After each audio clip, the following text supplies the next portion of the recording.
Hello guys, আমার মা কাজ করছে জামা কাপড়ের। আমি এখন শুভ সকাল বন্ধুরা, তোমার সবাই কেমন আছে? আশা করি তোমার সবাই ভালো আছে, আমিও ভালো আছি। সকাল সকাল আজকে ছেলের ব্যাগটা নিয়ে শুরু করে দিয়েছি, না হলে একটাই ব্যাগ তো কাছাকাছি করতে অসুবিধা হবে। তো সকাল সকাল চাটলাম। সকাল সকাল সকাল একটু শুকিয়ে যাবে। তো আশা করি তোমার সবাই ভালো আছে। এই বাবু ওইদিকে নেয় না, তো পরে কথা বলছি, ওর হাতে মোবাইল তো। তো বন্ধুরা, সব কিছু কাছাকাছি করার পরে এখন রান্নাঘরে এসেছি, ছেলেকে স্কুলে দিয়ে এসে রান্নাঘরে এসেছি। তো ওর বাবাকে কালকে বলা হয়েছিল যে ওর ব্যাগের চেনটা ছিঁড়ে গেছে, তো একটা দিয়ে দেওয়া হয়েছে, আর একটা ব্যাগের চেন ছিঁড়ে গেছে। তো কালকে আবার দেখি একটা ব্যাগ কিনে নিয়ে এসছে। তো সেই নতুন ব্যাগটা দিয়ে ওকে আজকে স্কুলে পাঠানো হয়েছে। আজকে এসে মাছ ছিল, ওর বাবা মাছ নিয়েছিল, কিছু মায়া মাছ, এই খয়রা মাছ ছোটো ছোটো, আর নিয়েছে চিংড়ি মাছ। এই চিংড়ি মাছগুলো দিয়ে ইঁচড় রান্না করবো আজকে। তো ইঁচড়ের আলুটা এখন ভাজছি, ভেজে নিয়ে তারপরে মাছটা ভাজবো ইঁচড়। তো তারপর আজকে ওয়েদারটা একদমই ভালো না, মেঘলা মেঘলা, পুরো দিনটা মেঘলা হয়ে আছে। অবশ্য কাটাটা মানে মাছ কাটার পরে একটা তরকারি হয়ে গেছে, গুঁড়ো মাছের একটা চচ্চড়ি মতো করে ফেলেছি এই যে। আর তোমার বাকি আছে এখন ইঁচড়টা রান্না করে আজকে স্নান সারিনি, স্নান সেরে তারপরে উঠে আবার ওকে স্কুল থেকে নিয়ে আসতে যাবো। তো রান্না টান্না করে পরে তোমাদের সঙ্গে কথা বলছি।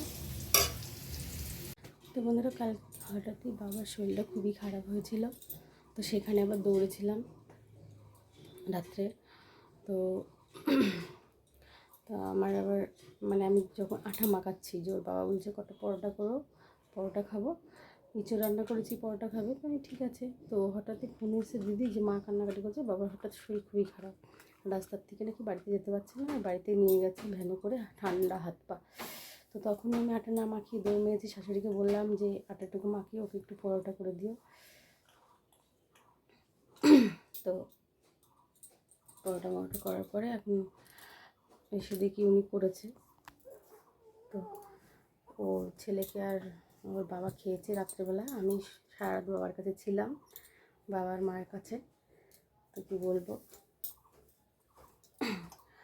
উনি পরোটা ওকেও খাইয়ে দিয়ে, ছেলেকেও খাইয়ে দিয়েছে, ওর বাবাও খেয়েছে। আর আমার জন্য যেটুকু মানে ছিল, আমি ময়াম দিয়ে রেখে গেছিলাম, তো 4-5টা গুলি রেখে দিয়েছে। আর তরকারিও আছে, কারণ অনেকটা রান্না হয়েছিল, ইঁচড়, তারপরে ছোটো মাছের চচ্চড়ি।